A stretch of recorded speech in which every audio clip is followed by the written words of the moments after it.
สรณังคัจฉามิอิติปิโสภะคะวาอะระหังสัมมาสัมพุทโธวิชชาจารณะสัมปันโนสุขโตโลกาวิทูอนุตตโลปุริสาธรรมสารถิสัทธาเตวะมนุษย์สานังพุทโธภควาติสวากขาโตภควตาธัมโมสันติทิโกอากาลิโกเอหิปัสสิโกโอปนะยิโกปัจจตังเวทิตพโพวินยูหิติสุปฏิปันโนภควโตสาวกสังโฆอุจุปฏิปันโนภควโตสาวกสังโฆญาญาปฏิปันโนภควโตสาวกสังโฆสามิจิปฏิปันโนภควโตสาวกสังโฆญาติตังจัตตาลิปุริสายุคานิอัฏฐาปุริสาปุคลาเอสะภะคะวะโตสาวกสังโฆอาหุไนโยปาหุไนโยทักขิไนโยอัญจลิกาลนิโยอนุตตรังปุญญเขตังโลกัสสติกราบหนึ่งกราบสองกราบสามกาเลนะธรรมัสสวนังเอตัมมังคลมุตตะมังมาแล้วนึมาแถมแล้วเสียงก้องเสียงก้องเสียงมองต่ำเข้าเสียงตุเจ้าเทศนาธรรมมาถึงวัดมาถึงบ้านมาถึงบนเฮือนมาถึงที่นอนมาถึงในสุมุ้งในสุดมาถึงองครัวไฟมาถึงห้องน้ำมาถึงในรถมาถึงกาดมาถึงกุฏิกุฏางที่ผู้ฟังทั้งหลายได้เปิดวิทยุรับฟังเมื่อเจ้า6 โมงถึง 7 โมงเสียงนี้จะมาถึงวันและออกรายการสดตัวเพื่อให้สนองความต้องการของท่านผู้ฟังทั้งหลายบอกว่าจะเป็นตุเจ้าพระนายพ่อจายแม่ยิงพ่อกานายขายเจ้าให้เจ้าสวนคนรับจ้างได้ฟังธรรมกุเจ้าเพื่อเป็นอาหารทางใจบำรุงในใจเครื่องประดับใจให้มีความงามเป็นได้กุอย่างธรรมกรรมสั่งสอน6 โมงป่ายแล้วเนอไผยังบ่ลุกแค่เนอหมูมากาไก่นกหนูบินออกห่างจากที่นอนแล้วคนเฮายังนอนอยู่หั่นอยู่คนที่บ่มีการมีงานก็ยังแควนนอนฟังต่อไปคนที่มีการมีงานมีความจำเป็นต้องลุกแล้วเพราะภารกิจหน้าที่ของเฮาจะต้องทำมีนักเป็นประจำวันกำเดียวลุกลุกฟังน้ำฟังธรรมกันฟังไปโตยทำงานไปโตยเนี่ยการไปโตยขายครัวไปโตยแป้งข้าวต้มขนมไปโตยซักผ้าไปโตยล้างถ้วยที่กินเมื่อตะวาบัดตานล้างปากันลูกทำการทำงานลูกเจ้าได้หลายลูกฝ่ายได้น้อย จะประตันเปิ้นฝึกหัดดัดนิสัยการตี้ยังแจ้อยู่ที่นอนนักปราชญ์บัณฑิตเปิ้นว่าเป็นธาตุของความขี้ค้านความขี้ค้านเนี่ยมันมีเจ้าของปลอบใจเฮาอยู่ตลอดเวลาว่าถ้าลุกเตื้อกำเดียวก้อยลุกไอ้อย่างโมเนี้ยคือเจ้าของความขี้ค้านลุกอ่านหนังสือลุกทำการทำงานขีดเขียนถ้าเฮาบ่ฮื้อเวลามันล่วงไปเปล่าประโยชน์เฮาก็ได้การได้งานไปจัดนักแล้วถ้าฮื้อปล่อยเจ้าของคือความขี้ค้านบังคับใจเฮาตลอดเวลาเฮาจะทำการทำงานบัดตานเปิ้นไปเสาะเฮ็ดเสาะห่านในแพะในป่าเฮาลูกเจ้าถ้าเฮาไปมันจะได้เฮ็ดที่เป็นจีไปเมื่อลูนได้เฮ็ดที่บานบ่ได้กินแล้วพอเน่าแล้วเฮาไปเจ้านี่จะได้นักได้หลายไปขวายได้น้อยอ่านหนังสือท่องหนังสือไปโดยฟังโดยผลประโยชน์จะขึ้นตั้งตาและตั้งหูตั้งตาเฮาก็อ่านหนังสือตั้งหูเฮาก็ได้ยินธรรมะโดยเมินไปฝึกไปบ่อยๆมันจะดีขึ้นเองถ้าเฮาถูกคือเจ้าของคือความขี้ค้านนั้นบังคับเฮาก็จะมีนิสัยช่วยชาไปตลอดบางคนนั้นที่เฮาสังเกตเพราะไปโตยใจความขี้ค้านความเหลินเล่อความเผลอตัวอยู่ตลอดเวลาสังเกตหันได้ง่าย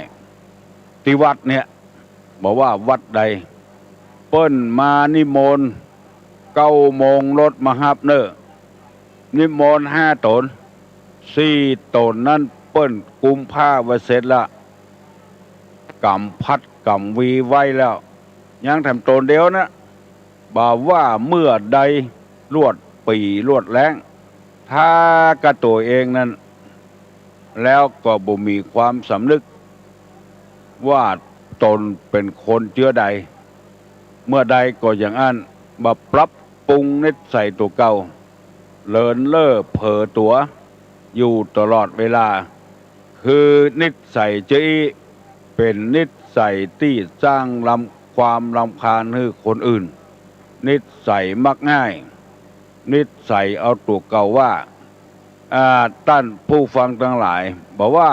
จะเป็นเจ้าบ้านบอกว่าจะเป็นเจ้าวัดเหมือนกันหมดเปิ้นนัด9 โมง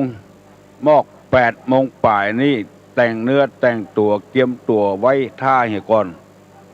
เฮาท่าเปิ้นนี่ดีกว่าเปิ้นท่าเฮาท่าเปิ้นนี่เฮาเสียใจคนเดียวเฮาคอยคนเดียวเฮามันบักกระจายไปไหนเปิ้นท่าเฮานี่เปิ้นด่าเฮาคน10 คนก็ด่าถึง10 คนว่าฮือเฮาถึง10 คนมันเป็นที่น่าละอาทางจิตทางใจทั้งที่เป็นคนเหมือนกันควรจะเรียบร้อยเหมือนกันมีหลายคนเมื่อเป็นบ่าวลูกขวายมาตันเปิ้นสักเตื้อพอได้ไปคัดเลือกทหารเป็นทหารแล้วเปิ้นเอาไปฝึกเปิ้นฝึกโดยเปิ้นทำโทษโดยหมอได้จ้าบัดตานเปิ้นผูกทำโทษวิดพื้นพ่องเขหือล้นพ่องเมินเข้านิสัยเก่าหายไปนิสัยใหม่ตันขึ้นมาที่เฮาว่ากันประเดี๋ยวนี้เพื่อจะให้เฮาได้ฝึกนิสัยของเฮาฮือเปิ้นท่าเฮานี่มันเสียใจหลายคน เฮาถ้าเปิ้นนี่มันเสียใจก็เฮาคนเดียวยังดีกว่าเปิ้นท่าเฮาลุกเด้อไผยังบ่ลุกเหียเด้อจะบ่ต้านการต้านงานแล้ววันนี้วันออกไปเงียเวียกเงียการเพื่อขยายธรรมะในพระพุทธศาสนา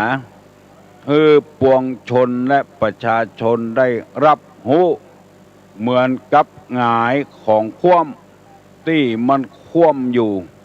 ไผบ่ฮู้ว่าอันหยังมีในที่ถ้วยคว่ำมันพอเฮาหงายมา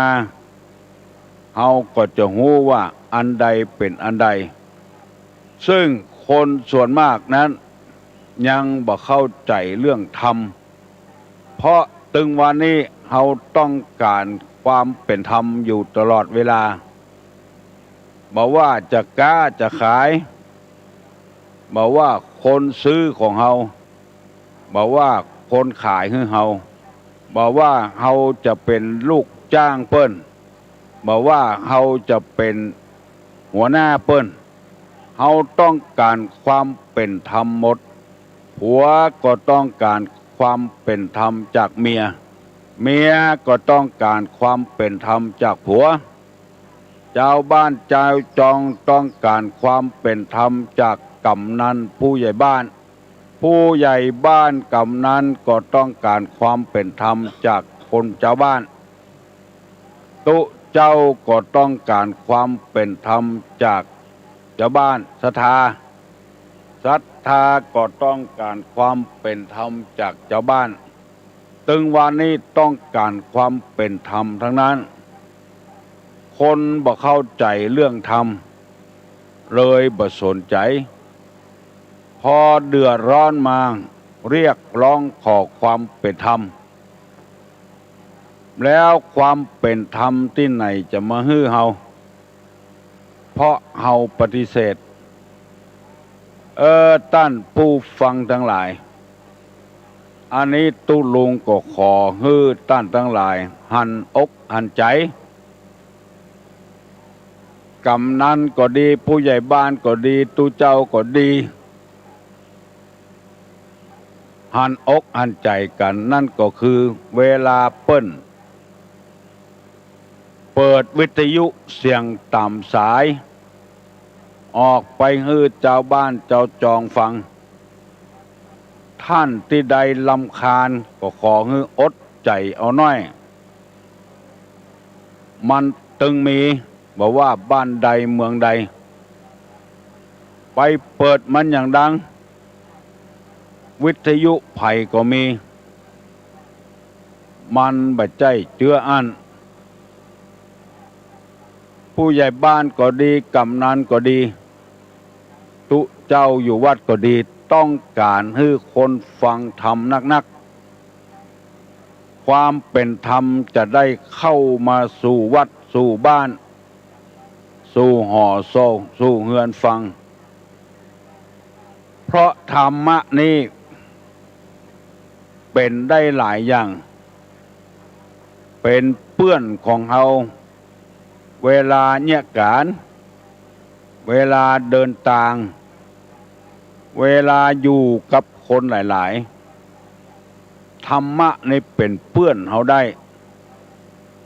เฮือเฮาได้เข้ากับเปิ้นเฮือเฮาได้ถูกลงกับเปิ้นสมมติว่าบ้านใดบ้านหนึ่งออกบ้านไปเกิดบุบกันเกิดฆ่ากันเฮาก็เดือดร้อนเหมือนกันบ้านใดอยู่ในความสงบเฮาก็บ่เดือดร้อนอันนี้คือเป็นเปื้อนของเฮาเวลาเฮาไปที่ไหนมาที่ไหนขอให้มันปลอดภัยบ่ให้คนได้เกลียดได้จังคนที่บ่มีธรรมะนั้นบ่มีเปื้อน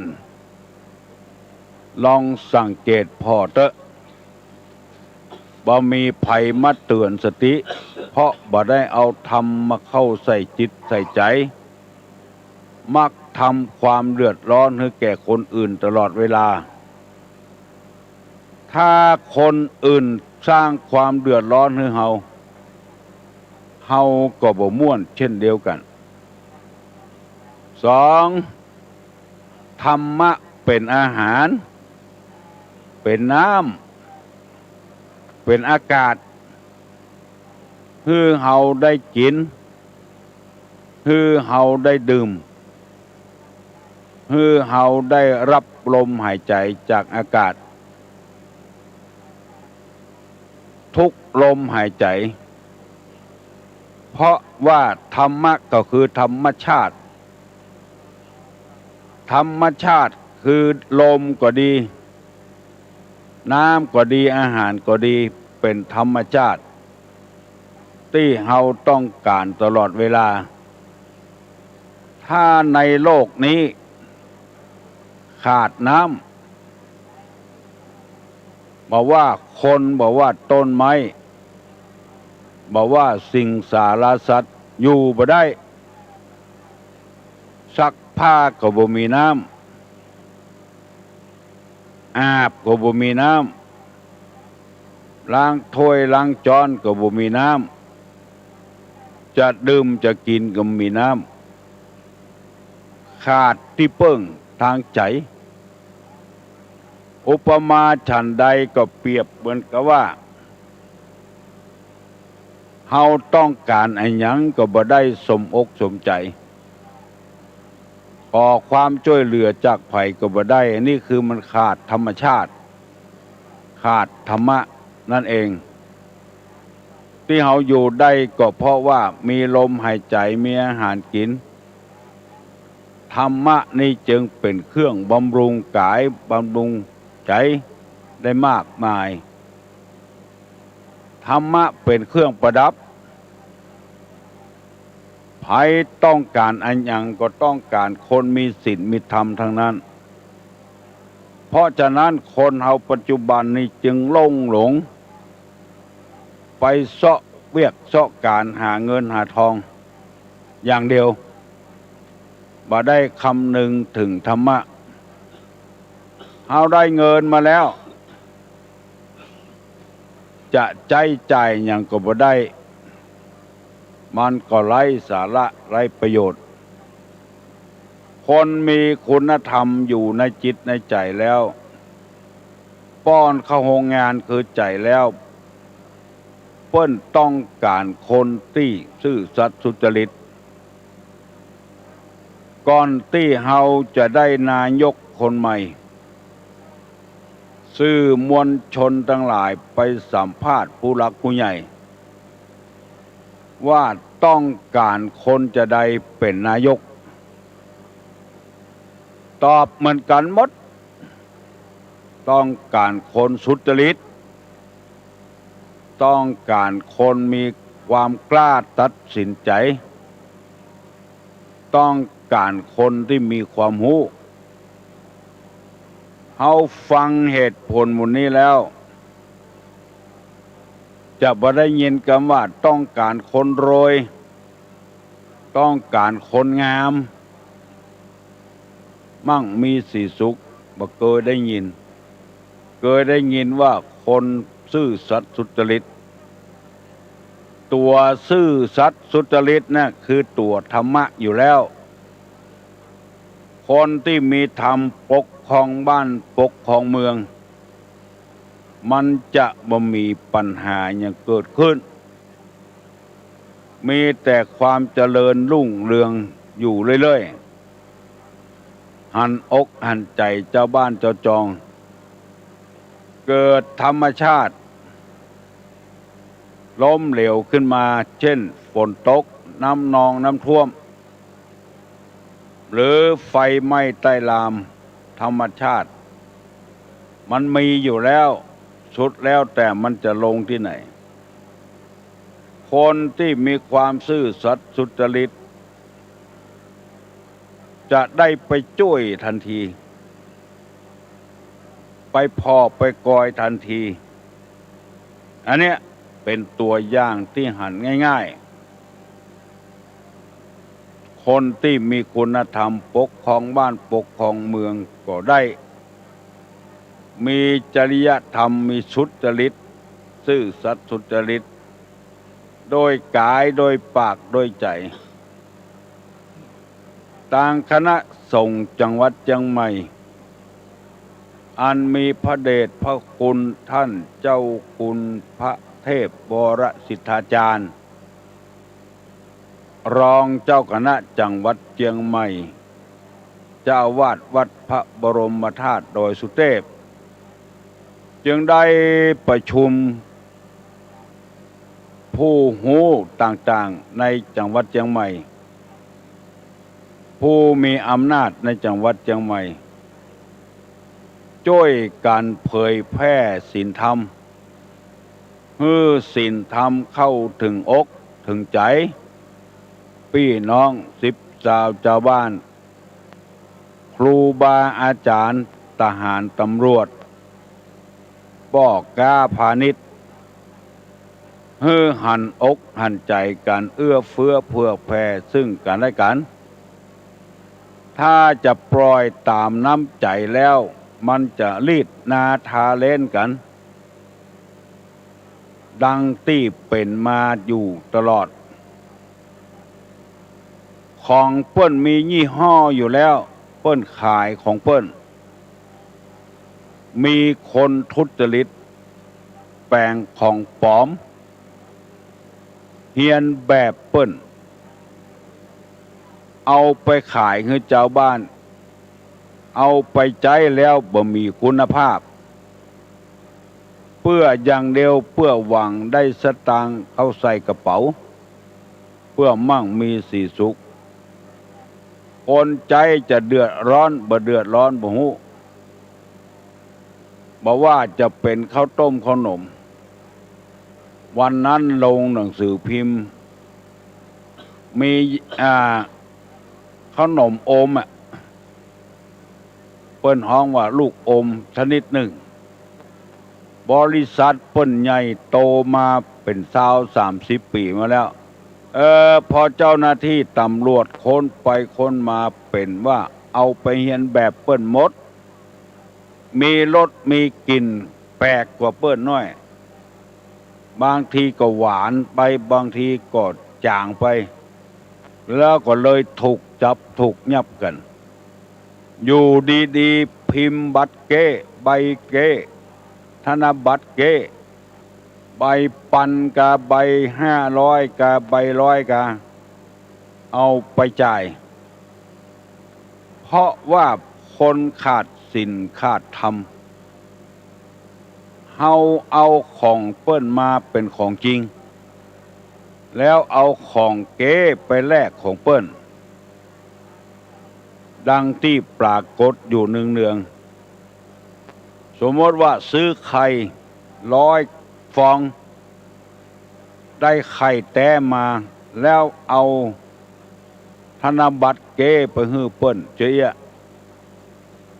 เพราะธรรมะบ่ได้ฝังใจเขาถ้าต่างคนต่างทำเจออีแล้วมันจะม่วนก็ว่าบ่ม่วนท่านผู้ฟังตัดสินใจเอาเปิ้นทำกันจริงๆแล้วเฮาทำบ่จริงบ่จังบางเตื้อตู้ลงไปปะเขาใส่โอ้น่าหันอกหันใจเจ้าบ้านตั้งใจจะทำบุญทำทานคืนเงินใหม่กาตานให้พ่อให้แม่นี่กาไปนิมนต์ตุเจ้าตนเดียวฮับนิมนต์ไว้2 ที่ 3 ที่แล้วไปแห่งเจ้าภาพมหาบดีก็จะไปที่ฮั่นที่นี่อยู่ลองกึดใจพอเตอะเอาใจเปิ้นมาใส่ใจตัวถ้าตัวเป็นเจ้าอี้พ่องตัวจะกึดจะได้กึดกินกึดตาลตึงเตื้อทุ่มเท กูย่างตึงความคิดตึงเงินตึงทองตูเจ้าไปเฮ่งเปิ้นเหียเนี่ยน้อยเดียวแทนที่จะได้บุญบ่ได้สกรรมไปได้บาปคือความเสียอกเสียใจไปเหียอันนี้ก็บ่เอาใจเปิ้นมาใส่ใจตัวหลายละเคยได้ยินก็มีเคยหันก็มีถ้าเปิ้นบ่ไปนิมนต์แถมซ้ำก็โคตรถึงเปิ้นเป็นของแท้ตัวเป็นของเก้เอาเงินเก้ไปจ่ายให้เปิ้นเอาของแท้มากูย่างที่เขาตกทองเก้ตำกาดตำลีก็กับจังเอี้ยคนที่ทำนั้นบ่มีคุณธรรมบ่มีศีลบ่มีธรรมถ้าเอาใจเปิ้นมาใส่ใจตัวว่าตัวโดนอย่างอี้จะเป็นจะได้พ้องก็เสียอกเสียใจ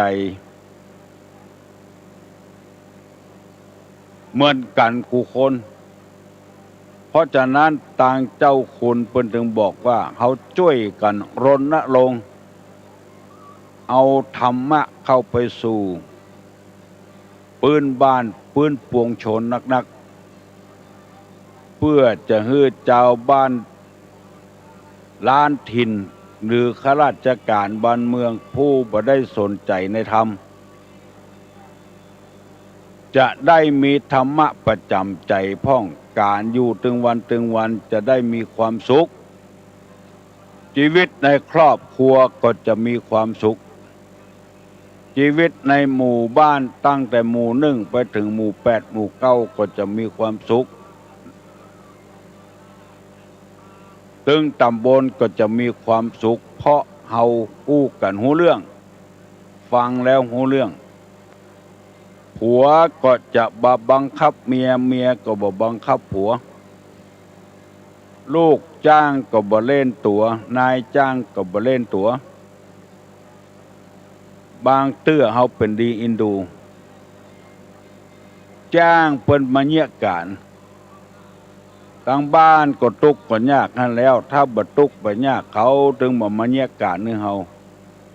หวังได้เงินได้ทองเอาไปเลี้ยงลูกเลี้ยงเมียการพอแล้วบ่จ่ายเงินให้เปิ้นสกรรม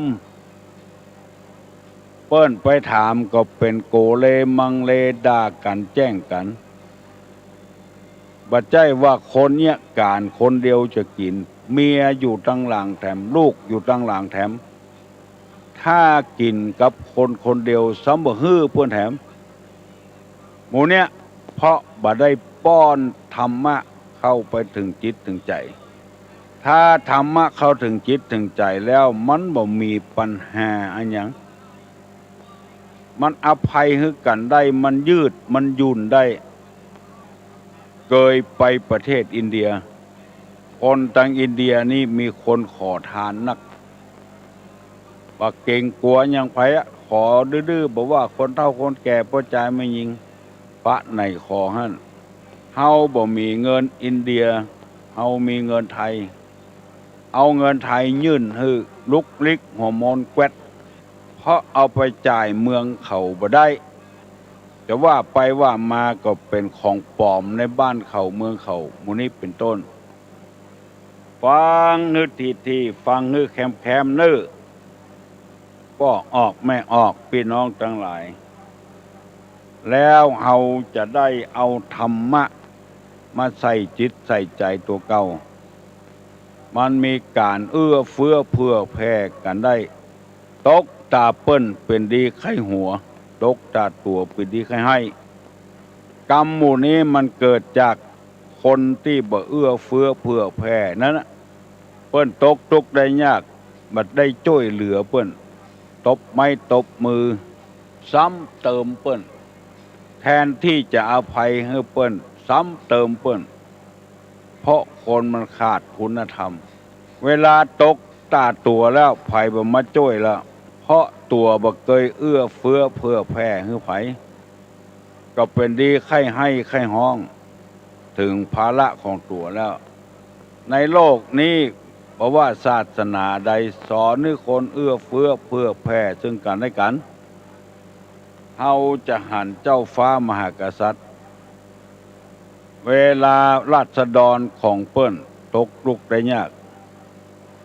ไฟไหม้กาน้ำท่วมกามันเป็นของธรรมชาติบ่ใช่ไผแปรไผแปลงฮื้อมันเกิดขึ้นคนเดียวมัน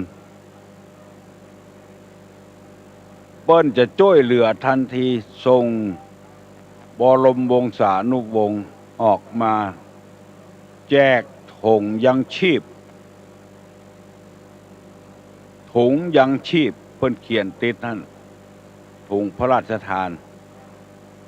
เพราะเจ้าฟ้ามหากษัตริย์ของเฮานั้นดำเนินตามศีลตามธรรม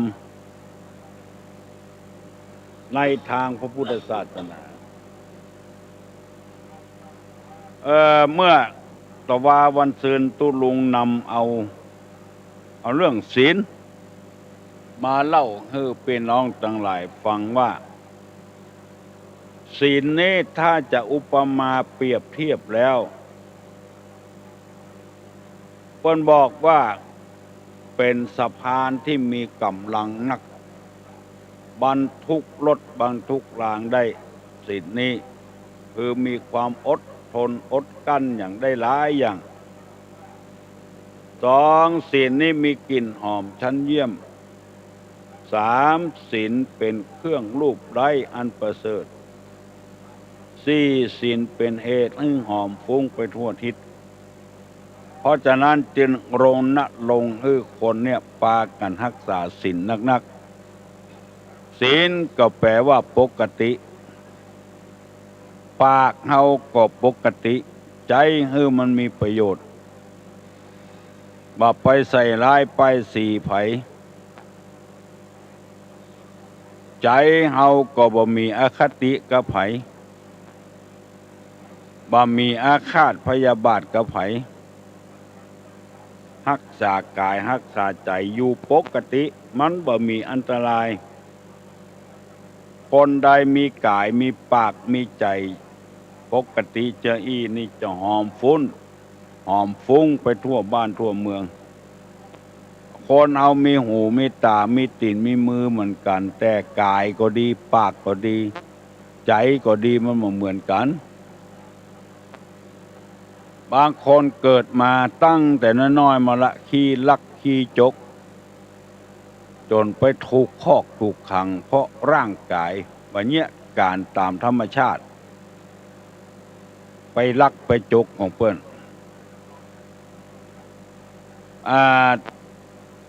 เคยได้อู้ให้ฟังแล้วลูกศิษย์ลูกเมืองแป้มาเมื่อตะวาวันซืนมาเล่าให้ฟังว่าเมืองแป้เมืองน่านอุตรดิตถ์สุโขทัยกำลังเดือดร้อนกับคนที่บ่ปกติเนี่ยลักของยังบ่วันวิตกอะไรอย่างตัวอย่างเมื่อวันทำทีเป็นมาพอลาดเราขายอันนั้นขายอันนี้เมื่อค่ำเมื่อคืนไปแถมอย่างบ่อยู่กับที่กับตางเสาะพ่อเสาะก่อยลักของเอากูยังที่มันขายได้สตางค์มาของวัดของวาก็โดนเหมือนกันตู้บริจาคลาสาบ่ได้ยกไปถึงตู้เอาไปบุบเอาสตางค์เอาไปใจแห่แล้วก็ละตู้เป่าไว้หั่นคนมันขาดศีลขาดธรรมไปเห็นแล้วมันเหม็นค่อยบ้านค่อยเมืองพักไม้ไส้เครืออยู่ในให้ในสวนเปิ้นลักของเปิ้นไปกินลักของเปิ้นไปขาย กล้าลักไปกินไปขายนี่ยังบ่พอเอารถไปใส่แถมนี่ลองกึดใจพอเถอะคนที่มันขาดศีลนั่นเองอ่ะถ้าตัวเนี้ยแล้วเปิ้นมาลักของตัวจะเป็นเจ้าใดพ่องบ่ได้กึดใจแต่ก่อนนี้เมื่อคนเอาบ่นิยมวัตถุล้ำไปเจออีม่วนโลกเป็นบัวหดน้ำกาเป็นขบกกาเป็นเสียมกาเอาละวัดที่สวนนั่นนะมาสมัยปัจจุบันนี้ต้องเฝ้าเหี่ยก่อนตึงเมื่อวันตึงเมื่อคืนลาบลาไปเกี่ยวหญ้าในสวนเปิ้นได้เผียวพริกหนุ่มแผ่วบะเขือส้มปุ่นพริก5อย่างน้อยเป็นหญ้า5อย่างน้อยเป็นพริกเป็นบะเขือส้มไปเกี่ยวหญ้าในสวนเปิ้นเปียพริกเปิ้นบุ่มกุยมาโดยมันบ่ม่วนแล้วถ้าบ้านเมืองเป็นเจ้าอี้ตลอดเวลาอันหยังแม่นที่ไหนก็เอาหมดมีคนมาเล่าให้ตุลุงฟังว่าหม้อมิเตอร์ไฟฟ้าเนี่ยเปิ้นถึงติดเสาไฟฟ้าตะปบตะปับถึงเวลามาก็เปิดไฟฟ้านึ่งข้าวหุงแกงก็ได้ใช้ไฟฟ้าไปลักแกะเอาของเปิ้นแล้วเอากัดตองเหลืองที่ปันมิเตอร์อย่างนั้นไปขายเป็นกิโลสืบวันสืบคืนไปจะอ่านแล้วมันไปม่วนจะได้ช่อกันโกงกันสะปะสะปืนกล้าขายก็เอากำไห้นักล้ำไปมานึกหัวอกหัวใจไผ่มันขาดศีลขาดธรรมทั้งนั้นเพราะฉะนั้นคนบ่มีศีลนี่จึงเหม็นตัวบ้านตัวเมืองรับเป็นจู้เป็นเจิงกับเมียของเปิ้นกับผัวของเปิ้นว่านึกถึงอกถึงใจเปิ้นเมียเปิ้นก็มีและถ้าคนอื่นมาเล่นจู้กับผัวเฮาพ้องเฮาจะกึดจะได้บ่เอาใจเปิ้นมาใส่ใจตัวคนเหล่านี้เนี่ยเป็นขาดคุณธรรมทั้งนั้นขาดศีลทั้งนั้นเพราะฉะนั้นจึงขอรณรงค์พี่น้องทั้งหลายที่ฟังอยู่นี้ช่วยการปราบปรามคนชั่วเหล่านี้ให้มันหายออกจากบ้านจากเมืองจะไปฮื้อกาดตู้เจ้าอย่างเดียวประกาศทำบ่ได้ต้องช่วยกันนักๆตั้งกฎหมายบ้านกฎหมายเมืองก็ต้องช่วยกันลงโทษอันนี้นำมาเสนอให้พี่น้องทั้งหลายได้ช่วยกันแล้วนอกไปจากนั้นศีลนี่ยังเปรียบเหมือนกับว่าเป็นห่อเป็นข้าวห่ออันเยี่ยมยอดศีลนี่นะ1เป็นข้าวห่ออันเยี่ยมยอดชั้นยอด2เป็นเสบียงเดินทางชั้นเยี่ยม3เป็นพาหนะอันประเสริฐยิ่งนัก4เป็นเหตุให้ได้ไปได้ทั่วทุกทิศคนมีศีลนี่บ่มีภัยระแวงบ่มีภัยสงสัยพออธิบายศีลแถมนัยยะที่3นี่แถม4ข้อให้ฟังกำเดียวเวลาจะหมดแล้วเป็นข้าวห่อชั้นเยียบนี่หมายความว่าไปที่ไหนบ่กั้นบ่ยากมีคนไว้เนื้อเชื่อใจคนที่ไว้ใจได้นี่จะไปที่ไหนจะมีคนฝากหมอนี้ไว้กับนึงอย่างอื่นบ่ต้องกลัวว่าจะโกหกพกงมจะไปลักไปจกจะไปเล่นจูบสู่ผัวตลอดถึงกินยาบ้ายาอีบ่มีคนนี้ อันเนี้ยเพิ่นจึงว่าเป็นข้าวห่อจันเยี่ยมไปอยู่บ้านนั้นต่อไปก็มีคนฝากต่อไปแถมเพราะว่าเป็นคนซื่อสัตย์สุจริตกายก็ดีปากก็ดีใจก็ดีอันคนที่มันมามีศีลนี่ไผบ่กล้าฝากไว้ยังมาปอเนี่ยบอกว่ามันบ่ดีจังใดก็เคียนเอาเน้อตีเอาเน้ออันเนี้ยเพราะว่าไว้ใจมันบ่ได้พอยังเอาขโยมมาฝากให้ดูเจ้ามาตึงป้อมาตึงแม่พอฝากเราไอ้น้อยคนนี้ไว้กับดูเจ้าเน้อมันศึกษาเล่าเรียนตั้งธรรมะธรรมโมถ้ามันบ่ดีเจ้าใดเคียนเอาเน้อตีเอาเน้อโอ้ฝากกับดูเจ้าเหมือนเข้านิดใส่บ่ดีแมทหันแมทนี่พ่องปากก็หายเหียเอาหมอหนึ่งไปสอให้หมอหนึ่งฟังให้เปิ้นพิษเปิ้นเถียงกันการตุหลวงสืบสวนได้เขียนให้ไปหาพ่อหาแม่แทนที่พ่อแม่จะช่วยสั่งช่วยสอนอย่างคนตะก่อนป้องเอาลูกเหียมันบัดดีถึงพ่อถึงแม่ถึงลูกของมันบอกให้เขียนเอาตีเอาเปิ้นสั่งสอนแต่ก็ป้องเอาเหียออกมาเหียแม่บัดทะยั่วเข้าบ้านเฮาก็ไม่กินนี่มันเจ็บใจขนาดนักเพราะคนบ่มีศีลถึงลูกถึงพ่อถึงแม่หมู่นี้เป็นต้นพอออกแม่ออกเหลือเวลาน้อยไปเน้อเป็นคนมีศีลเนี่ยก็ไม่ได้เอาไปลุกอำนาจมาได้เป็นคนว่าง่ายสอนง่ายโสวัจจสตาเอาเต้าอี้ก่อนนอกปองออกไม่ออกนอกขอนำเอารายการนี้กลับไปเหี่ยก่อนวันพุกไว้มาปะกันแถมพนมมือเน้อยกมือไหว้ตุลุงจะปั่นปอนด้วยคำว่าอายุวัฒโกขอให้มีอายุยืนเนี่ยธนวัฒโกขอให้มีทรัพย์สมบัตินักทับนัตนปตังวันณะภโกขอให้มีผิวพรรณงามอายุวัฒโกธนวัฒโกสิริวัฒโกยัสสะวัฒโกพละวัฒโกวันณะวัฒโกสุขวัฒโกโอตุสัพปตาทุขโรกาพญาเวลาโสกาจันตุจุปตวาอเนกาอันตริญาปิวินาสันตุจเตจสาสัพพิติโยวิวัจจันตุสัพพะโรโควินัสสตุมาเตภวะตวนตะราโยสุขีติคายุโกภวะอภิวาทนาสีริสนิจังวุธาปัจจายโนจัตตาโลธรรมาวัฏันติอา